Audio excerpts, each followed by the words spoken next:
It's time for another Dice Tower review with Zee Garcia.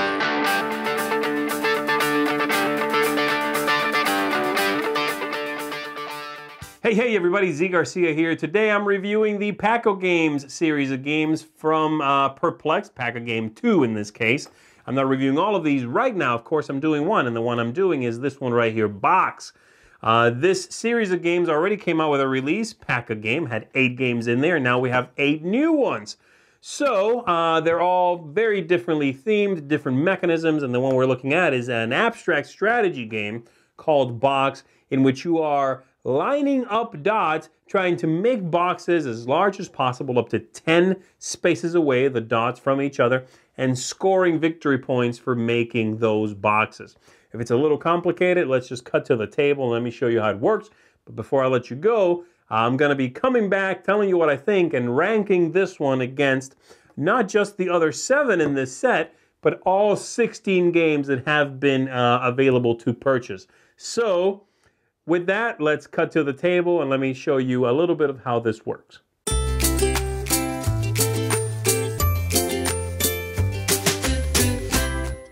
To set up the game, everyone is given a card with a secret color on the back. For example, my secret color here being blue.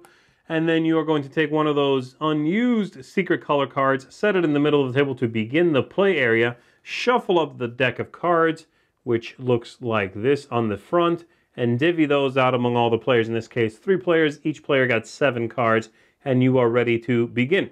The objective of the game is to create squares or boxes on the table, and you are going to score the distance between the dots in that box. It's probably a little confusing to explain, so I'll just show you what they mean in the manual.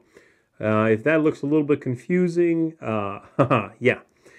So, for example, purple over here has a distance of 8 between the dots. It has to be a square. A rectangle is no-go. And they are going to score 8 points. 8 points for that, 5 points for this one, so on.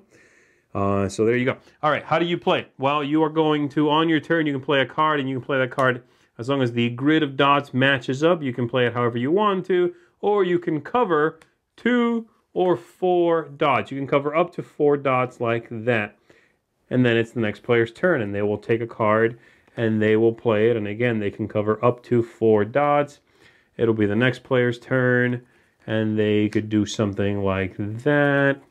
I'm obviously playing very, very quickly here, but the game is actually quite slow and cerebral. And this is going to continue until all the cards have been played out, and at that point, you reveal your secret color. Everyone reveals theirs, and you are going to score based on the squares, the boxes you have made. Let me see if I can actually attempt to do this and show you an example. And this is actually what playing this game feels like to me. 1, 2, 3, 4, 5, 6, 7. 1, 2, 3, 4, 5, 6, 7. It's not going to work. Here's what usually ends up happening when I play. And I know this is not legal placement, but just want to give you an idea of how this typically goes for me. Steal my opponent's cards sometimes. Hey-o! Look at that. I made a square of 1 by 1. 1 point. Anyway, that should give you an idea of how the game works. Really tough to see what's going on, but I guess we'll talk about that in just 1 second. Let's go back up top. Let me tell you what I think of it. If it seems like I'm bad at playing this game, that's because I am. This one just doesn't fit in my brain cavity, it would seem. And I had that experience with several other people I played with, and it's just so thinky. It almost steps outside of the feeling, the idea that you get from the Pack-O-Game series. This one is this strange, brain-burning, complete grind to a halt kind of exercise, at least, again, in my experience, that I found I was unable to have any fun with it. And the people around the table certainly seemed to experience something similar. It is easy, for one thing, to have someone cover a dot that you are counting on, whether by accident or because they spot what color you're going for. But again, even if they are attempting to do that kind of move, it's going to take them some time to look at the table and figure out what color might you be. I got to count these, and okay, it looks like you're blue because there's 3 points to a square there. I'm going to cover one of those to hurt you, obviously at the expense of making a box for yourself. The boxes, as I said, can be up to 10 spaces away, which is 10 points. Wow, I made a few 4x4s, and my mind was melting. So this one is ranked a number 3 on the side, which means challenging. 1 being casual, 2 intermediate, 3 challenging. There should be a 4, I think, created for this. But that's its ranking. For me, I think it's fairly apparent. I don't like it. I don't like it at all. I really, really disliked it.